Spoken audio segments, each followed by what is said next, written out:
What's up, everybody? It's Punk Rock Talk, episode 32. Today, my guests are Death Trophy.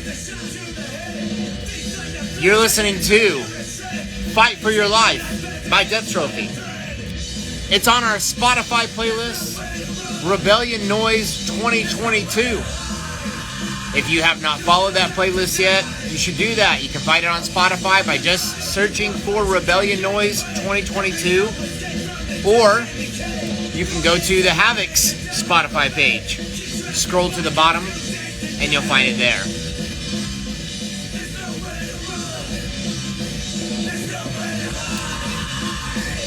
Have you missed an old episode of Punk Rock Talk? Don't worry. You can find them on the Havoc's YouTube channel. They get uploaded there every Wednesday evening. As soon as we're done here, they get uploaded.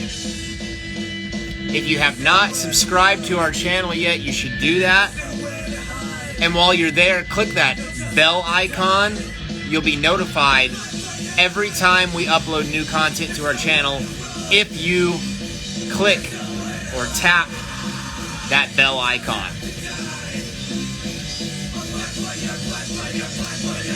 This episode of Punk Rock Talk, and every episode of Punk Rock Talk,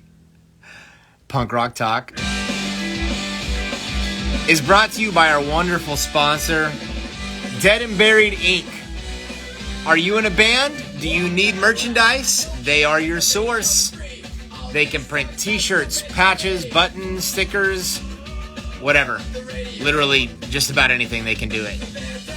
You can find them right here on Instagram at Dead and Buried Inc. That's Dead and Buried Inc. INC, not INK. You can also find them online on their website, deadandburiedinc.com. You can go there and request a quote for your band's merchandise.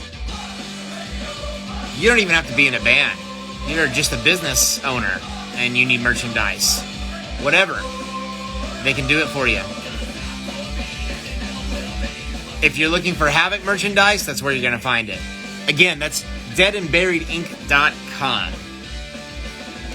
This episode of Punk Rock Talk is also brought to you by Rebellion Noise Records. I've been teasing for the last couple of weeks that there's some more announcements that are going to be made in the near future for Rebellion Noise Records. It's not quite time yet, but we're getting close. So, if you have not followed us on Instagram yet, please do that. And stay tuned for updates. There's cool shit happening for that.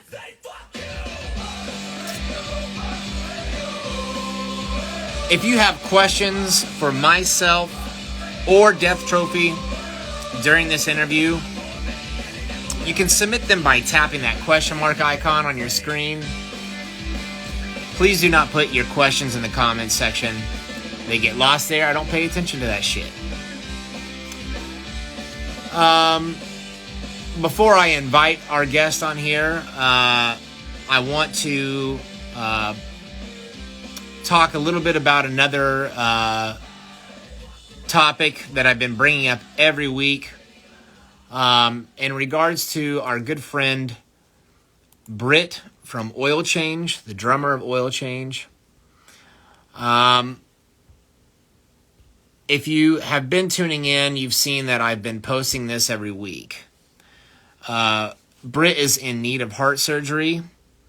She has a valve that needs to be repaired. And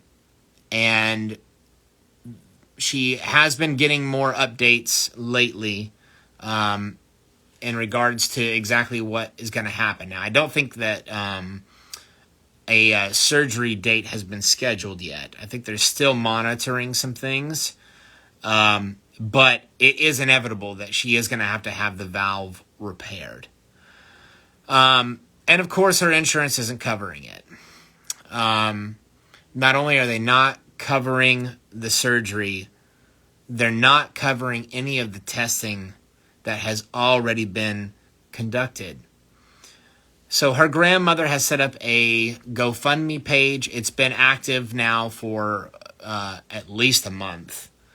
And I am happy to report that there has been some progress on the page with contributions, donations. So happy to see that, but there is still a long way to go. You can find this GoFundMe page if you go to Oil Change's Instagram. The link is in their bio. And then also, Oil Change is having a benefit show this Friday for Brit. If you are in the area, you should definitely attend this show. It's going to be their last show of the year in that area. I don't know that it's their last show of the year, but I know for that area it is. But it's probably going to be the most important show because, again, it is a benefit for Britt and her heart surgery. And I'm going to continue updating you guys on the status of this every week until we know the outcome. And I want to give a shout out to not only Britt, but Matt. They both have messaged me directly recently to thank me for continuing to share this. And it's just a no-brainer for me. I mean, this is a member of our family, and she needs our help. And they're a great band and great people. So I want nothing but good things for them and nothing but good things to come of this. So anyway, go check out that GoFundMe page and go to this show if you can. All right. Having said that, I think it's time to go ahead and start our interview. So I'm going to send the invitation here to our guest.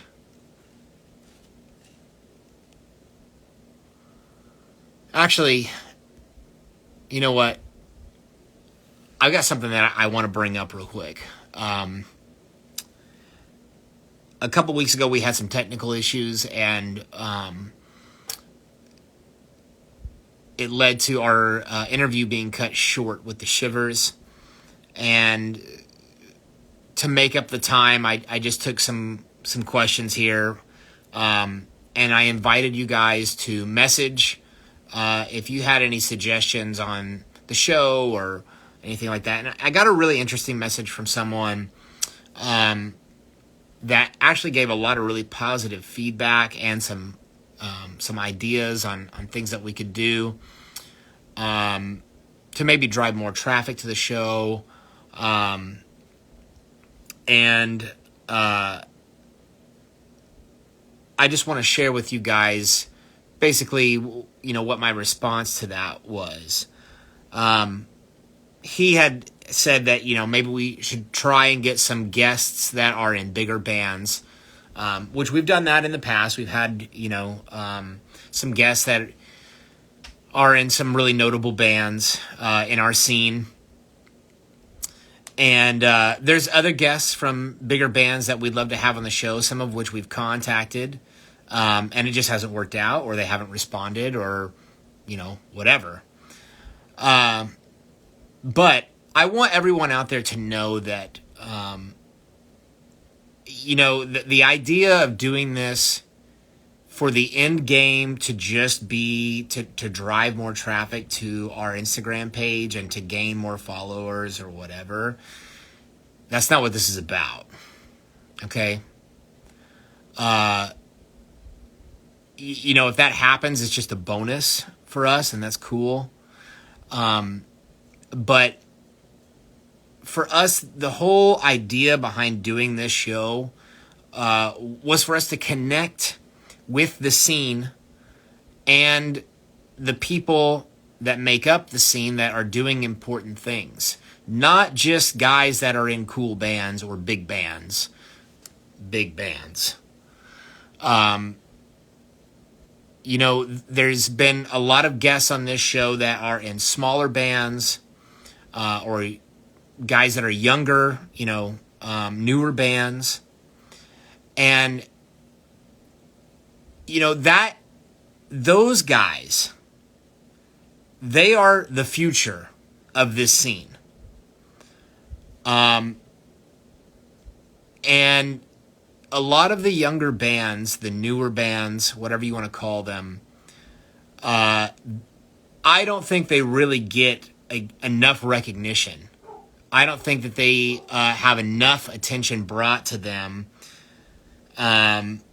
compared to what it was like when the Havoc was coming up. And I think there's a lot of different reasons for that. None of which any of these bands can control. So I just want to be able to give back to this scene in a way that is meaningful to me, and I know is meaningful to the rest of the band, because this is the scene that we grew up in. And this is the music that changed our lives and set us on, you know, the trajectory of working towards being musicians and being in cool bands. And had it not been for that, I wouldn't be the person that I am today. And so I just want to continue to encourage these bands and give them, you know, any kind of recognition that we can, so that you listeners or viewers can hopefully discover some of these bands and see what you're missing out on, because there's a lot of them, guys. There are a fuck ton of bands out there. I mean, if you just do the math of how many episodes we've done, we're on episode 32 now, and almost every single episode has been with a band. I mean, there's been a few, you know, with some other people in the industry, you know, people putting on festivals or whatever, booking agents, that kind of thing. But the majority of these interviews are with bands, and they're going to continue to be that way. And I'm telling you right now, there are no shortage of bands. Even if we do this every single week of the year, we won't cover, I don't even think, a quarter of the bands that are just in the U.S. So there's a lot of great bands out there to discover and support. So yeah, I'd love to have some of the guys on this show that are from bigger bands, and maybe that will happen. Maybe it won't. I don't really give a shit, to be honest. You know, that's not the end game here. So anyway, for all of you that have been tuning in regularly, I really just appreciate the fuck out of all of you. I know that the Havoc appreciates the fuck out of all of you. And let's just keep doing this, man, and see where it goes, and try and continue to grow this community. Yeah, so sorry for the ramble, but I just felt like it was important to touch on that. Having said that, let's go ahead and get these guys on here. And again, if you have questions for myself or Death Trophy, submit them by tapping that question mark icon on your page, on your device. What's up, guys? What up? What up? Hello. How we doing? Good, man. How you doing? I'm doing great. Hey, sorry that the intro went a little bit longer today than usual. But good. Shoot. I'm not going to shorten your interview time at all. So I just had something that I wanted to put out there for the audience. So it took a little bit longer than usual. How you guys doing? Good, man. Good. There's awesome. 4 of us here, but we're going to switch out. Okay. There's There they are. Well, let's go ahead and just start with the two of you that are on camera right now. Could you please just introduce yourselves, what you do in the band, and where the band is from, please? Go ahead. Yeah, my name's Mario Minor Jr. The guitarist and singer, and Yeah, we're from right here in Bozeman, Montana. And I'm Rob. I do vocals, and when Mario's singing, I just run around. Right on.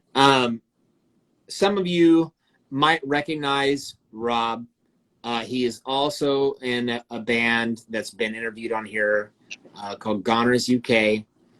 And he actually has been doing a lot behind the scenes for Punk Rock Talk. And I'm really grateful for that because it's helped me a lot have a little bit more balance in my family life. So shout out to you, Rob, for handling business. I'm excited to have you on the show again, but also stoked to talk to the rest of these guys about your other band, Death Trophy. You guys were kind of inactive there for a little bit. I'm sure that there were a number of factors that contributed to that, but you're starting to get active again. So let's talk a little bit about that. How did the band start? When did the band start? And what are you guys up to now? Well, the band started, Feather, 4-5 years ago? Yeah. About 4 or 5 years ago, and it's been on and off since then. And it all, the name actually came from my son Ryder was running around in the cemetery, and he was real little at the time, and he's looking at that's a nice trophy. That's a nice trophy, and I'm like, oh my god, that's the coolest thing ever. So a death trophy is a headstone, so that's where we got the name. And then it just started. I just wanted to make fast, angry music, and found some people to do it with, and kept it going. There's been a lot of ups and downs, and breaks here, breaks there, but we're back at it again. We got a new practice spot, and we're ready to do the damn thing again. Montana's most dysfunctional band. Yeah, we've had members, and definitely Montana's most dysfunctional fucking band. But good lineup right now. Right on. One thing that is apparent when listening to the songs is that you guys definitely have a sense of humor. I don't think you take yourselves too seriously, probably just seriously enough. Yeah. But I loved some of the things that I was hearing as I was listening to the songs. One of them, forgive me because I'm going to fuck up the name of the song, but it just made me laugh so hard when I heard it, is Father's Sexual... Oh, it's Feather's Sexual Stamina. Yeah. This song is like all of 3 seconds long, I think. Oh, dude, if that. So when we play that song live, we'll usually call somebody out in the crowd. We're like, hey, dude, what's your name over there? He's like, Dave or whatever. We're like, hey, this song is for Dave. And we're like, this is how long it takes for Dave here from start to completion of sexual intercourse. And then we just play as fast as we possibly can. And it's over. What are the lyrics on that song? This is how long it takes Feather to come.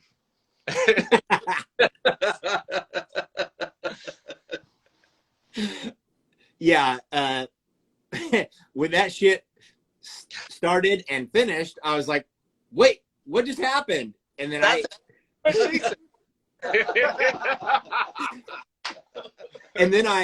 went, I went back to that track to see what the name of it was. And as soon as I saw the name of it, I just started laughing hysterically. I'm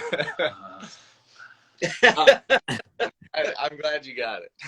Yeah, man, it's awesome. And then there's, several points in the songs where like you guys, have a vocal part that basically I would describe it as, you're kind of letting your tough guy guard down and like, letting the audience know that you can poke fun at yourselves and that, the song is cool, but we're here to have a good time.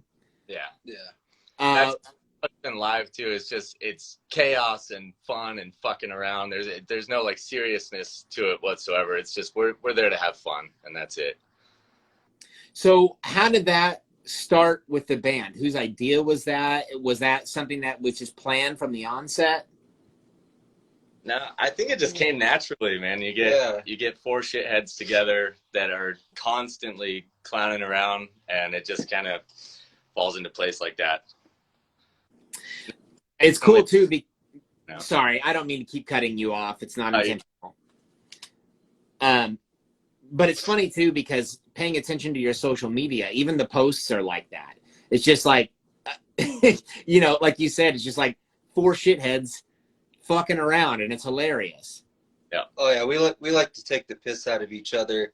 When it's in the van, it's just 24/7 shit talking, and everything from dad jokes to pranks on each other. Yeah. Just make it as fun as possible.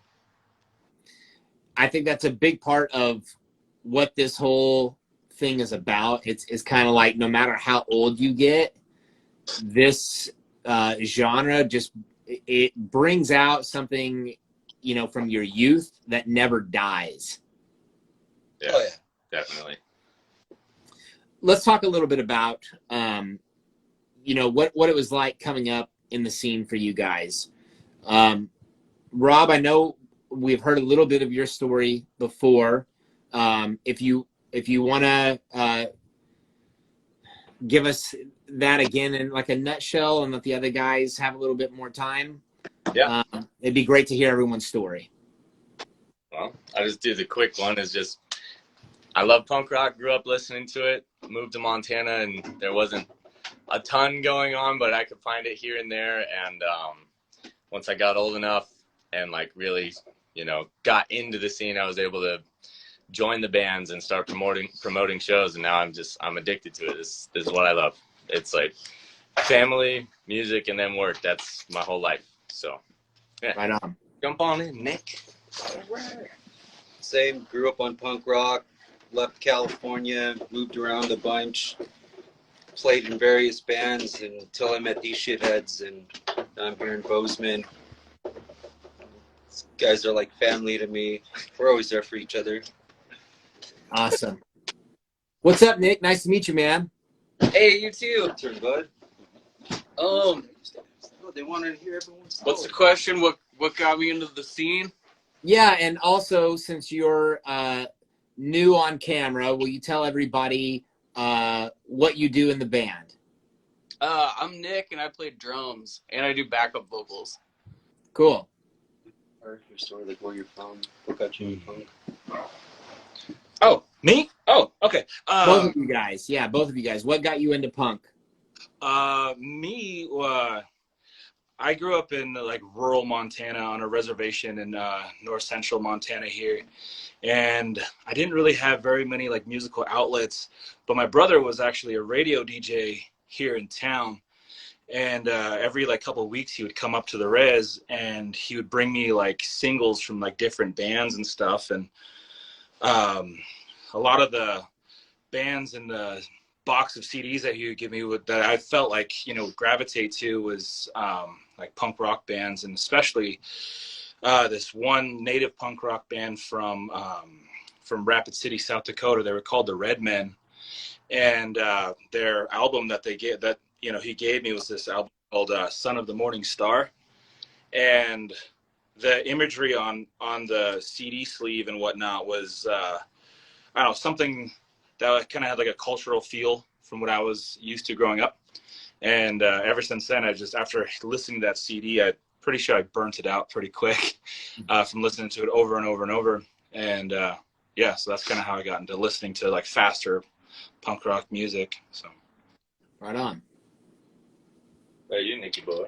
I was born in Livingston, and I moved around a ton as a kid. I grew up in the cult, the Church Universal, out in Emigrant. And yeah, I was moved around to probably like 25 different places before I moved out when I was 17, and struggled with all sorts of shit. Yeah, being raised by like super right-wing conspiracy theorists was pretty difficult, and I sort of latched on to punk rock music, you know. And and it helped me get away from their thinking and like be able to relate, because it was it was just a very tough upbringing. My grandpa bought me my first drum set, and pretty much all I would do like as a teen would skateboard and play drums and go to school, which I hated, but Yeah, so in this band you got Cult Kid, Res Kid, Shit Kids. Yeah. Man, it sounds like actually a really diverse background actually between the four of you, and I'm sure that that has definitely contributed to your individual personalities and like the dynamic that you guys have. oh, for sure. I think it's super interesting talking about being a res kid and having Native history. Yeah. I have Native history also, and growing up in Oklahoma, it's kind of inescapable here. That's Indian territory you're down over there. Yeah, exactly. I'm a member of the Creek Nation. Nice. And you probably wouldn't know it to look at me. Oh, dude. But like one of the craziest things that happened to me a while back, you guys ever use that app that's like it ages you, it shows you like what you're supposed to look like in like 20, 30, 40 years? Yeah. So I did that with some guys in the band a while back, and when I was looking at what I'm supposed to look like when I'm like in my 80s or 90s, I was like, God damn, I look like a fucking Indian chief. Yeah. So yeah, I think that thing is actually pretty accurate. Like somehow it knows what your genes are, and it's like, this is what you're gonna look like, motherfucker. Yeah. Yeah. That's crazy, man. Yeah, because I'm Dakota. I'm enrolled in the Cheyenne River tribe over in South Dakota, Eagle Butte, South Dakota. But my mom was from the Fort Belknap Reservation up north. So when I was little, I lived in South Dakota from like, for up until like I was like 3 or 4. Then after that, we moved up to the res up in Fort Belknap here. So yeah. And your heart was living in Nebraska. And my heart was living in Nebraska. Yeah, that's where my wife's from. So. Right on. Does that play like a big role in your music? Yeah. Yeah. I think so. Yeah, especially like, with Death Trophy stuff, and then like with my other solo one-man band thing. Just always just kind of trickled in throughout, like, a lot of my tunes and a lot of songs that we've written together and stuff like that too. So just like experiences or just even just stories, so yeah, because like, a lot of like Native American history, it's all like storytelling, and Absolutely. That's what I try to do as a band, and that's what I try to convey as a musician. So That's awesome. I love that, man. Nick, I'm very intrigued hearing about your youth and the background that you come from. I don't think I've ever talked to anybody that has said that they grew up in a cult, basically. And the thing that I love about what you said is that as you got older, you were basically open to another way of life or another way of thinking. You weren't just stuck in this brainwashed mentality. So can you tell me a little bit more about that? Like what made you feel kind of like a pull away from that life? I want to say I was probably around 14 or 15. I don't know. A lot of it, like, I felt super alone, just like being moved around all the time and shit.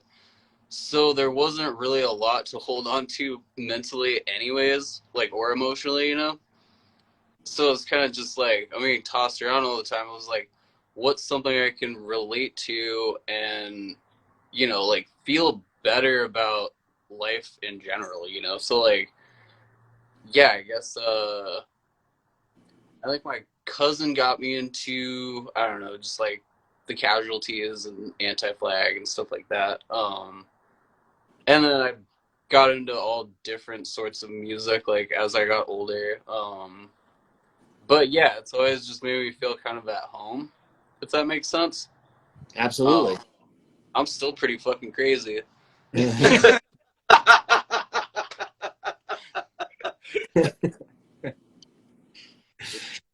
That's cool though, man, that you found like a home in punk rock and you know, an outlet through music. I think that's super healthy and important. Oh, absolutely. I need it.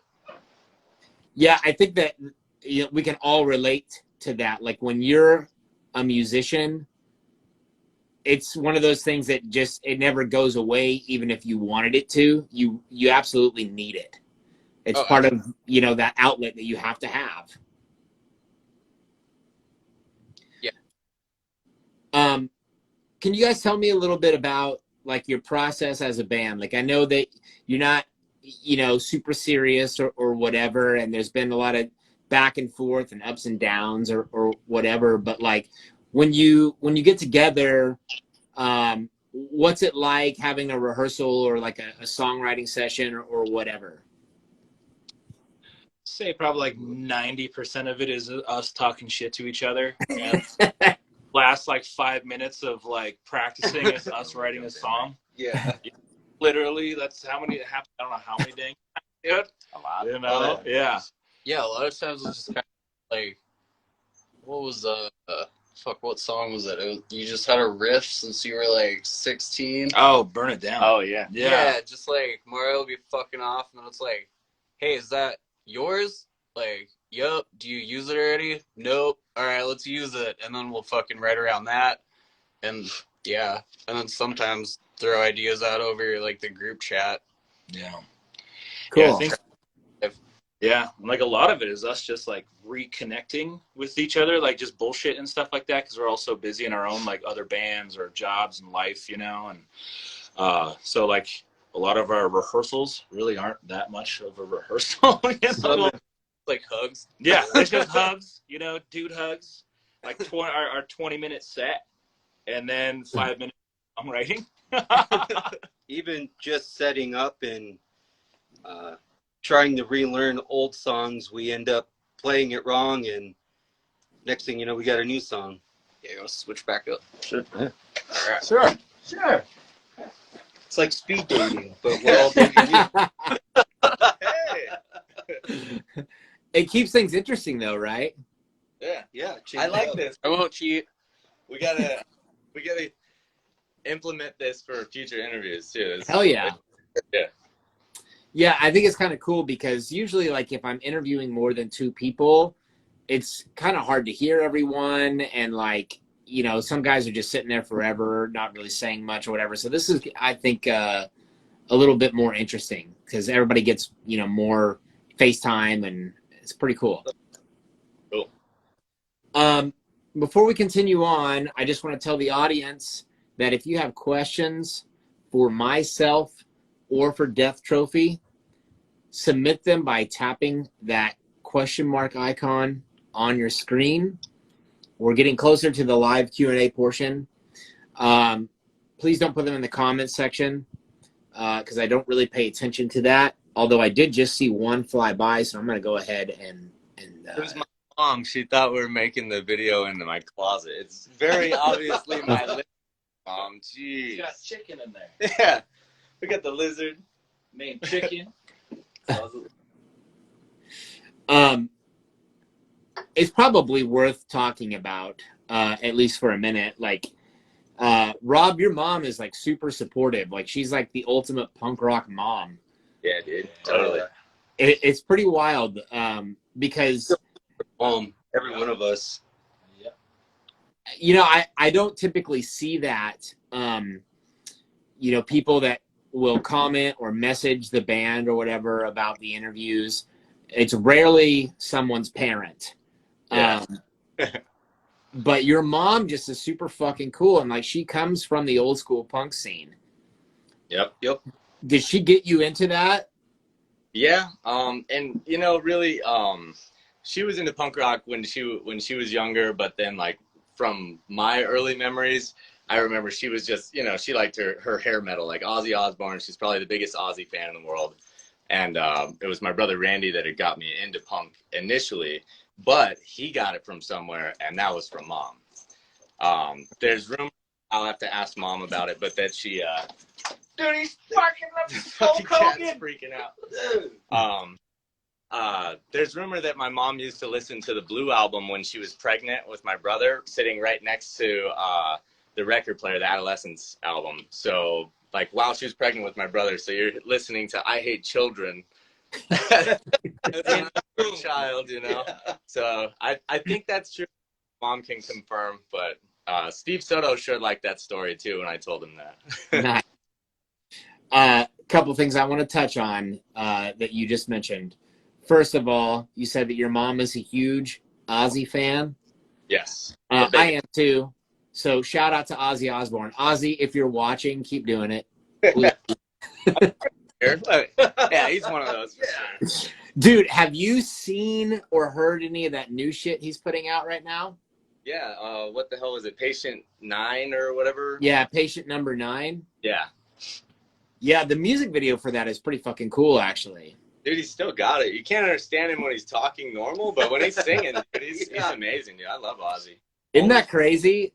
Yeah.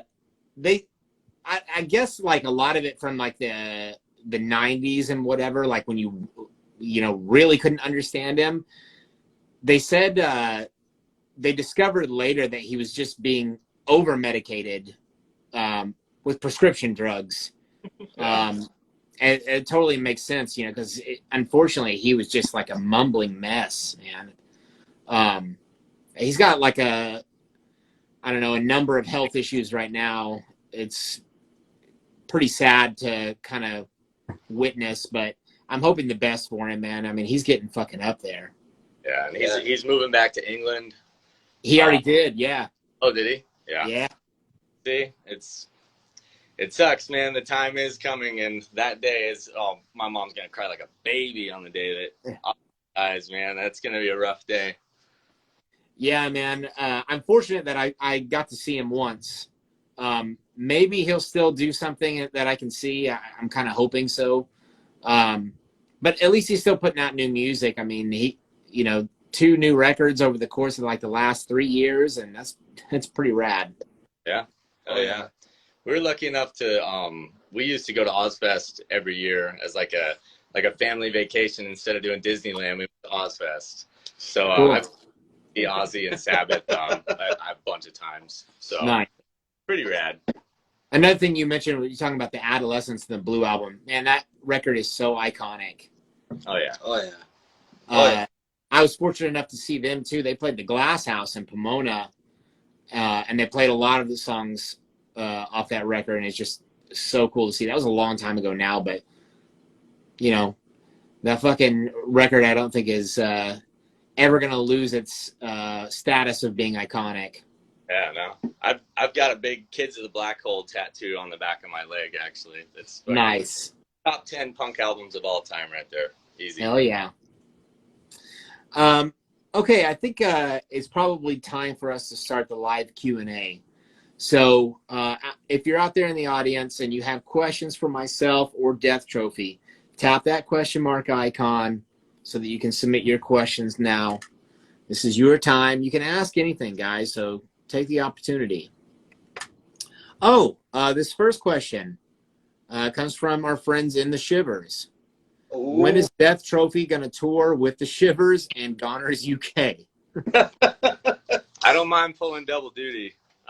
It's not the first time they've done it. Yeah. But look at Mario's like, I think that answers the question. As soon as fucking possible, put us in the van. Let's go, man. Fuck. I'll make sure the kids and wife are all good to go, and we're out, man. Just name the date. And we're gasser, man.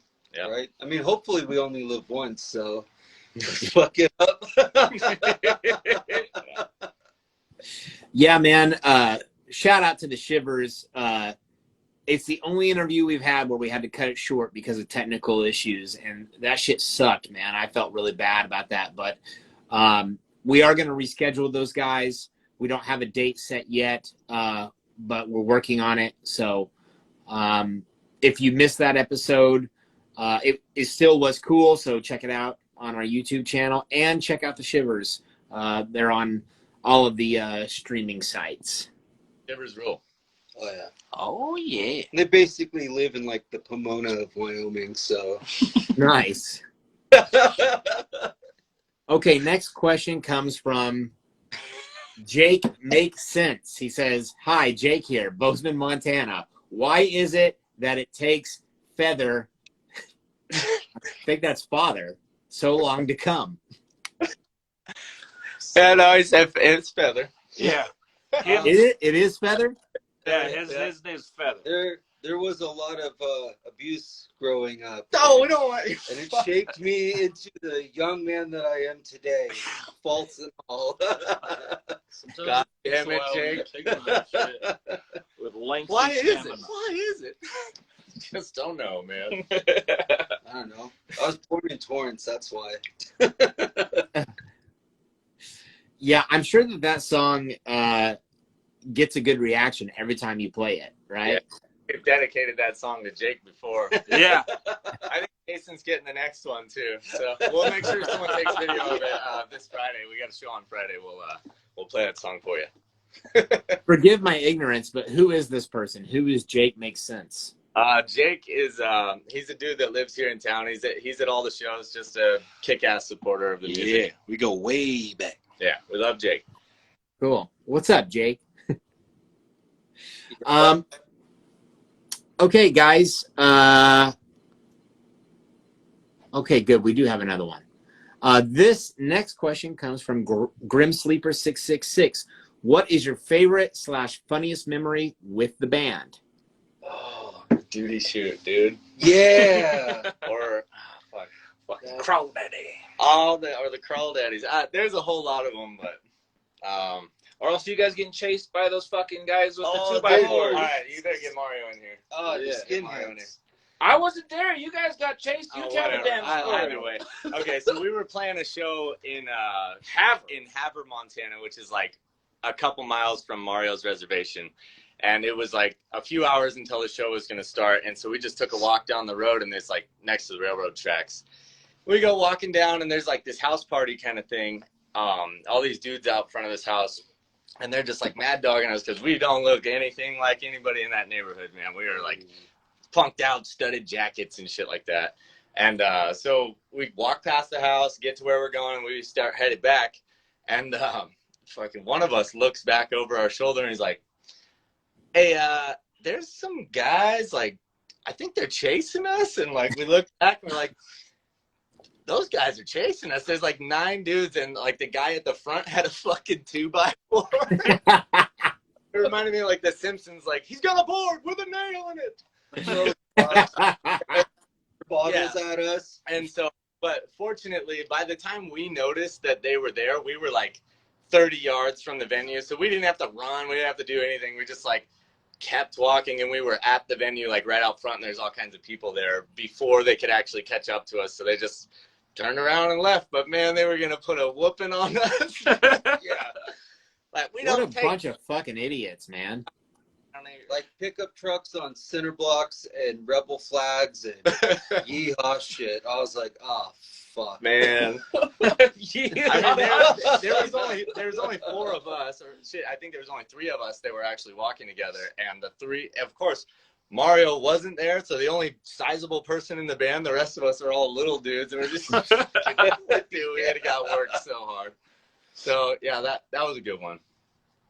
Well, what I think is remarkable about that is you could tell their level of intelligence just based on how long it took for them to decide to run after you.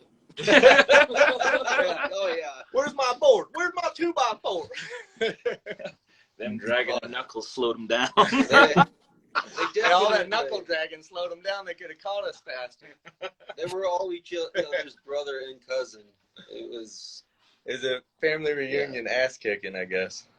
What what is that about? Like, why are those people that as soon as someone crosses their path that looks different, they're like, we gotta fuck them up? Yeah, I don't know, and just pure ignorance. That's all I could really chalk it up to. It's like the short of it, just ignorance. a lot of soft spots. Right. So stupid. Yeah. We've had other interesting scenarios. There was a show with the guy with the gun in Idaho. Oh, yeah, there was someone had a gun at some show in Idaho. I don't know. We've had a lot of adventures, man. This band's been through some shit. Yeah. Dude, you remember that shit in Spokane when those people, like, one person... Oh, yeah, all those people were, like, overdosing. Yeah, we one played person a show overdosed. in Spokane, and, like, across the street from the venue, this dude just, like, falls out and is, like, having a seizure on the ground. And Oh my God. hauling ass up and goes right past him, half a block down, to a different person having a seizure on the block. Dude, there's, like... And that night, we heard that there was, like, 10 overdoses downtown in Spokane that night, and just sirens everywhere. What it was is that they were going, oh, watch out now, let me tell the story. Don't forget the drag. Now what happened was, see what happened was that somebody OD'd down the street, probably about 2.5 blocks down the street. And then that's when the ambulances and then the fire trucks, all the lights, going across. And then the person across the street from the venue saw the lights blinking, and they had an epileptic seizure. Oh shit. So yeah, it was kind of like a A-B situation. And yeah, they had an epileptic seizure due to the lights, and then they dropped down on the sidewalk there, and everybody's like screaming that, they're having a seizure. And then they had 2 ambulances, one 1.5 blocks down the road, and then one right across the street. And then also that night, the venue that we was playing was like a twofer. Our show was like at like 7 or something like that. And then after that, they had a drag show right after that. So we had us, country folks, just like losing our stuff. Oh, and then there were a whole bunch of big old tall drag queens. A lot of them were gorgeous, man. But, but they're just like, everybody was like freaking out because there's so much going on. Then after that, we went and got a bag of dicks down the road. So it was nice. Dude, wild shit happens on the road. Yeah. I have a similar story. We were on tour. This is like, it had to have been like 2002 or something. And I think we were in Indiana. And if I remember correctly, it was like Sunday. It was an early show. So we were at the venue loading in at like, 2 o'clock in the afternoon or something. It's the middle of the summer. It probably was July. It was hot as Satan's balls outside. It was so fucking hot, right? And I remember going out to the van or the trailer or something, and I see this dude standing across the street on the sidewalk, butt-ass naked, staring at the sun.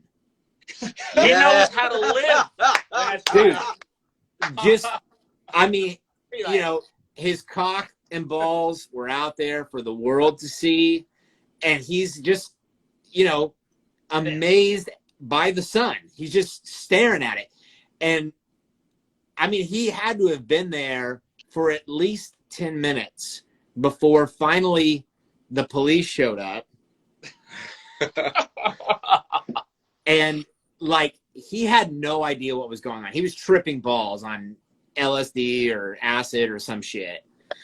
Oh, but I just... Junk, dude. He was getting that vitamin D on his D, man. Well, on LSD. Right? And I just remember thinking, that guy is going to get so fucking sunburned. Oh, that'd be horrible. But yeah, man, wild shit like that happens on the road, man. It's crazy. Yeah. Can't wait for more adventures. Hell yeah, same here, man. Speaking of which, do you guys have any shows coming up, or do you have any touring plans or anything? We don't have any tour plans, but think Mario may have just acquired a new van the other day, so we might start working on that quick. We've got a show coming up this Friday in Billings, Montana at the pub station. I don't know. What else do we got? I think that might be our only one on the books right now. Yeah, right now. Yeah, we've only just got the one coming up. Are we doing the skate park? Or no. No, okay. Other band. So yeah, we just got one on the books, but we are stoked to have our new practice spot and write new music, record new music, and just play some more. Just do it. Hell yeah. I see a question here in the comments section. It's coming from Yvonne Marie. It says, Jason, favorite venue in Florida? I don't have a favorite venue in Florida because we've only played there like once many years ago. So I haven't played there enough to have a favorite, but I'd love to go back sometime. But I will say shout out to the Horribles in Florida, and they have a venue there called The Vault that looks badass. Maybe we'll get to play there sometime. Cool. If you guys have questions for myself or Death Trophy, tap that question mark icon. We've got time for a couple more before we have to wrap things up. And as it stands right now, there are no questions there. But yeah, you guys, it's, your opportunity to ask whatever you want. So take it. You guys have music out on Spotify and I'm sure Apple Music and all that shit. The most recent release has been just a few singles. Tell us a little bit about the most recent release and what we can expect in the future for new releases. I'll start this and then you finish that. Yeah. Gotcha. All right. So we were beginning to record a new album, and we had 3 songs done and ready to go. And then all of the stuff started happening up in Canada with them finding what exactly was going on there, Mario? They were finding unmarked graves in different residential schools. A certain residential school, but then they discovered that was kind of like the tip of an iceberg. And they started like searching through different, areas in residential schools, and they were finding, hundreds, which turned into thousands of unmarked graves of children, like Native or First Nations kids. Wow. Yeah. And once that kind of came out, the First Nations people up in Canada just weren't having it, as well as like a lot of us Native folks down in the States. We were angry and pissed and sad, and so they started different like nonprofit organizations, and and then just showed the people, like especially like churches and different like religious, like higher religious organizations, that they weren't going to have it anymore, and like they resorted to even like burning down churches. Like Native folks up there were just like, fuck this, fuck you guys, you took this from us, you took our ancestors from us, so we're going to take this from you. And that's kind of what inspired one of the songs from that latest release that we had called Burn It Down. Yeah. And so we had these 3 songs recorded, all of this shit came to light from Canada and everything that was going on. And I was thinking about it, I'm like, dude, all 3 of these songs that we have ready right now all have something to do with or some mention of Native Americans, or, so we're like, dude, why don't we put these 3 songs out and we'll just give all the profit. We'll donate it all to the Missing and Murdered Indigenous Women's Fund, or I guess they've switched it to people now instead of just women.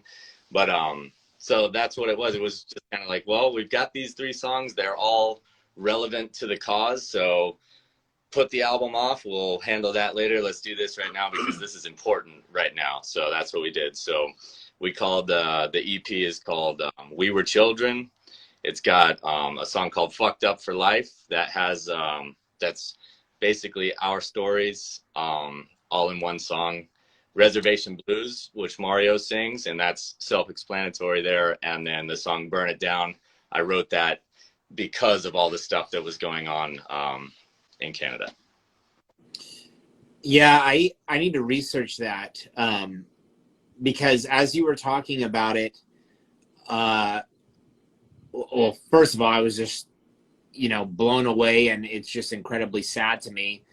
But I also feel like I have a distant memory of that story. Like it came across my path at some point, but I haven't followed up with that. But now I'm really intrigued, and I need to read up about that. So maybe, Rob, whenever we're done here, if you can send me a link or whatever, I really appreciate that. Yeah, definitely. Yeah, that'd be cool, man. Yeah, because they're still doing finding different burial sites, and especially in Canada. And fortunately for Canada, their residential schools have been shut down. I think the last one shut down back in 1998. But as for the States, there still are different boarding schools that are still up and running, but it's not children aren't being forced to go there now like they were back in the day, and but I see in a few different residential schools in the States, they're kind of trying to do the same thing, but much like the US government and how people in the past, they don't want to hear it, you know what I mean? They want to sweep it all under the rug again, but it's kind of starting to pick up some steam here, and hopefully, one day just blow the whole lid off of this shit, because it's messed up. My parents went to boarding schools, and both of my grandparents were in boarding schools, and it's still really, really fresh and contemporary, history, and especially U.S. history and Canadian history too. So, yeah. Well, my hats off to you for including that topic in your music, because it is such an important part of our history, not just as Native people, but also the country's history. Yeah. And we can't allow the U.S. government to just sweep it under the rug, like you said. Yeah. And as long as Native people have a voice, they're gonna make it known. Yeah, yeah, and as a counterpoint to all of that, Native communities, especially in Montana and South Dakota and kind of the Midwest, even out in the Pacific Northwest, we're coming together and creating immersion schools, and teaching our native languages and our cultural history, and reintroducing that into the next generation. So yeah, so there's things in place for our youth and people still growing up and the way things are now. So I went to a museum here in Oklahoma earlier this year. It's the name of it is Oklahoma, the Cowboy Museum, I believe, Cowboy Hall of Fame. I don't remember the fucking name of it. But even though it's primarily based on cowboy culture, there's a lot of Native history in that museum. Yeah. And one of the things that they were featuring was actually the history and culture of tattoo among Native people. And they had a video about it, and it was so cool to see younger people taking that part of their history so seriously now. Yeah. And introducing it to the next generation. Yep. And talking about why it's so important, because essentially that was erased Yep. from their way of life because of white people, Well, that's colonization. why boarding schools and residential schools were Yeah, designed.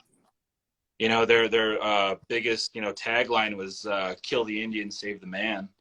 right. And it's great seeing that type of stuff now, because like a lot of our elders, like, they're dying, and they're Yeah. dying, them passing on. We're losing a lot of knowledge. So, having, like younger people, like having the ability to take that and then reciprocate it, and to show, like native kids, like, this is who we are.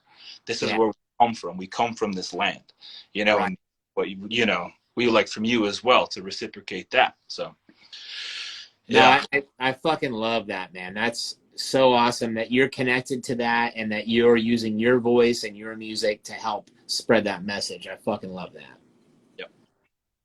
Yep.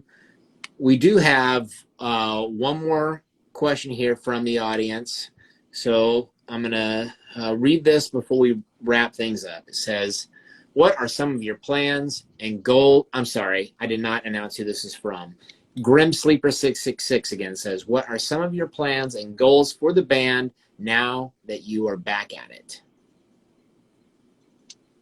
Raise hell and have some goddamn fun. Raise hell and Yeah, that's what what our plans we are. could give you a long list of shit that we want to do, but it all boils down to raising hell and having fun. Awesome. Yeah, we're gonna bring ball pits to our future shows. Yeah. That sounds like a lot of fun. Yeah, she also was the one that the lady that made our last T-shirt design. Yeah, Grim Oh, Sleep cool. is my wife, and she does the artwork and all that stuff for us. So, dude, she fucking Awesome. killed it. Yeah, killed it. If you guys are going to be bringing a ball pit with you to your shows on tour, you should probably go on tour with the Wheels, dude, because they, silly string. yeah. Dude, Could you imagine that show? Some silly string. Dude, Hell yeah. That was my first time seeing him was in Denver a couple months ago, and I was just like, this is fucking chaos. I love it. It was like seeing the Addicts for the first time all over again, and it's so much fun. So, yes, we'll go on tour with the Wheels with a ball pit. That'd be amazing. Shout out to Tony Casalio and the Wheels, man. Fucking awesome band, and Tony's a great dude. So, That was a great anyway. festival. Yeah, of course. Punks Unite Fest. Curious to know what he's going to announce for that for next year. I mean, we're getting closer to the end of the year now, so I'm sure he's already got some plans. Yeah. Before we have to say goodbye, would you guys like to give any shout outs? To our wives for putting up with us. Yeah. Yeah, same here. Thanks for putting up with me, babe. I love you. Yeah. And shout out to you, Jason, for doing all this, not just for us or my other band, just for everybody, all the, the record labels and festival promoters and all the bands and shit. Like, this is really cool. A cool opportunity for anybody that is that's fortunate enough to get it. So we do appreciate it, and it's super rad. And Feather and I have been Havoc fans for years and years, so it's icing on the cake for us. So we appreciate you. Thank you. Of course. On that note, yeah, we're going to keep doing this. And like I said earlier, Rob's been helping out behind the scenes. And at first, like, I was really just doing everything and kind of starting to run ragged with it. But I've been grateful to not only have Rob's help, but our good friend Bill Johnson of 40 Ounce Booking has taken over the booking of the episodes now. So if you are in a band, or if you are doing something in the scene, for the scene, and you would like to be on Punk Rock Talk, you need to contact Bill Johnston of 40 Ounce Booking to see if we can get you lined up, where we don't ever stop booking for it. So, yeah, shout out to Bill Johnston and 40 Ounce Booking. Yeah. Okay. Any last words before we wrap this shit up? If you're hurting, talk to someone. All of us in this band have dealt with depression, addiction, suicide, whether it's our own attempts, family members, and everyone's hurting. So with a little more compassion in our hearts and an open ear, I think we could help each other more every day. Man, I love that you said that. I resonate with that so much. You know, I am a person that has struggled a lot with depression in my life. And at one point, my alcohol addiction was out of control, and really just was like fuel to the fire with all of my depression and shit. And it took me recognizing that I needed help, asking for help, and getting it. So if you are out there and you're struggling, you're hurting for whatever reason, whatever's going on in your life, do not hesitate to reach out to someone and say that you need help. Because we've all been in that boat in one way or another at one time or another. And your life definitely matters and it's worth it. So yeah, I love that you said that. Thank you. Yeah, absolutely. Mm-hmm. Why don't we go ahead and announce who next week's guest is going to be, and then we'll call it a day here. All right, next week's guest organizes a festival that someday Death Trophy would love to play. You know what I'm saying? It's James McDowell, and he puts together Punksmiths Festival. Shout out to James McDowell. Can't wait to have him on here and interview him next week. Yeah. Well, right on, guys. Thank you so much for taking the time to be on Punk Rock Talk this week. I really appreciate it, and I've really enjoyed chatting with all of you. Yeah. Thank you for having us. Thank you for for having having us, us, for Nicky real. boy. Thank you. Yeah. You're welcome. All right, everybody.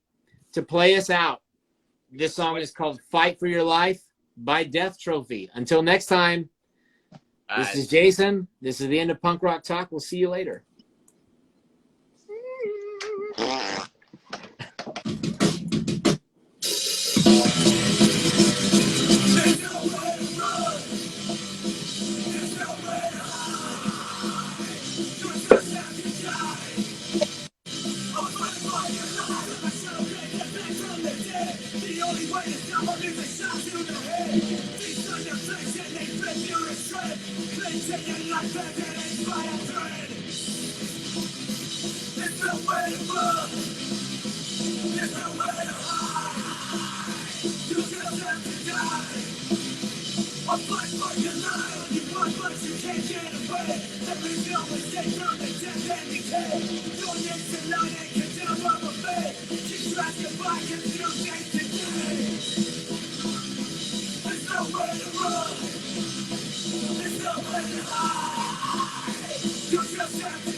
Fight for your life.